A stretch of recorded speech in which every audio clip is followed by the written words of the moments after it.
Namaskar. This is over 10 days that I started my YouTube channel.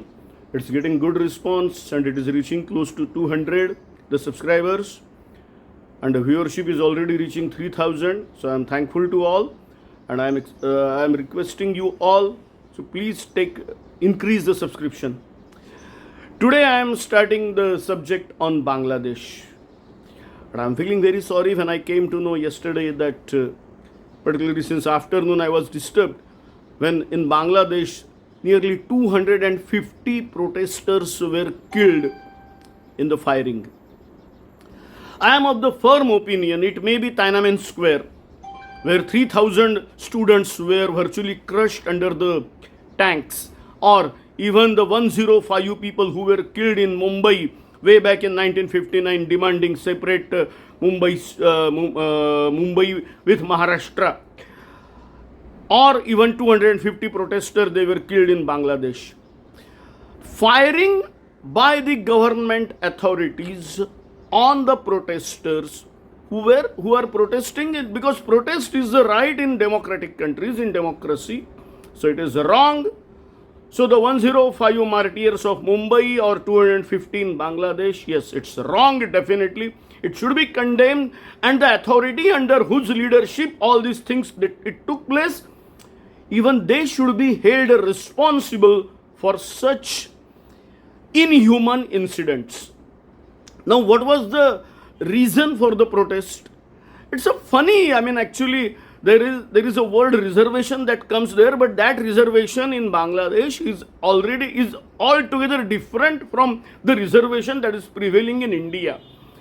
India's reservation is for the weaker sections of the society, whereas in Bangladesh the reservation is being given to the freedom fighters who were associated with Awami League or Bangladesh Mukti Wahini.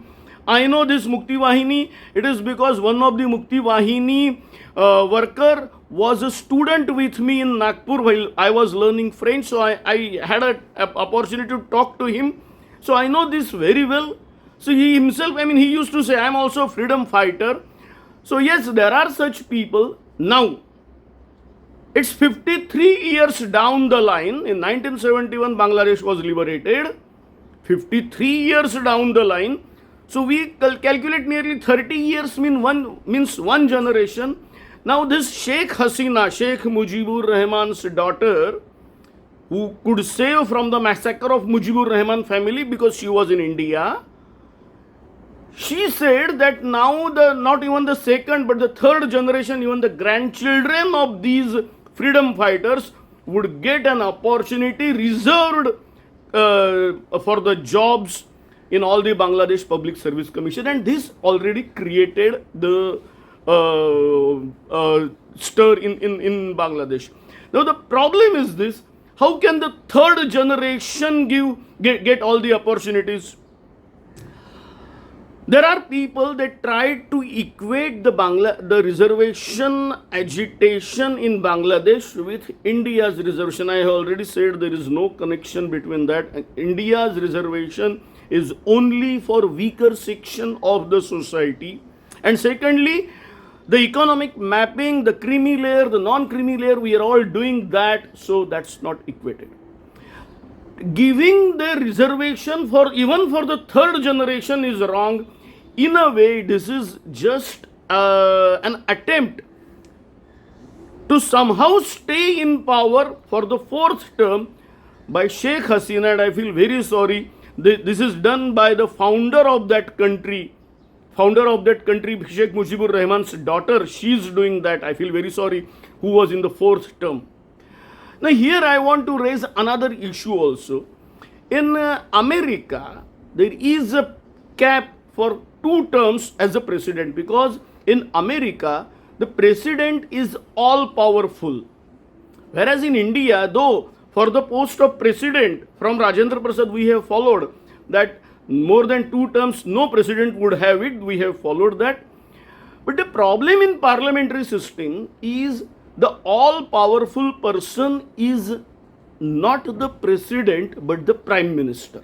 So in Bangladesh, in India, in UK, the all-powerful person is Prime Minister. Now, the problem starts. The Prime Minister can continue the third term, fourth term, and for that, there are instances, and one of the instant is that we are seeing since yesterday in Bangladesh, that allowing the third generation to be to have reservation in that category. So I feel even in parliamentary system there should be a cap of not more than 2 terms for the Prime Minister, even in the parliamentary system. Even what Indira Gandhi did, imposing emergency, was that type of thing. So to avoid all this, I am of the opinion even parliamentary system should have the cap that Prime Minister should not have more than 2 terms. Dhanyavad. Please subscribe my channel. Thanks.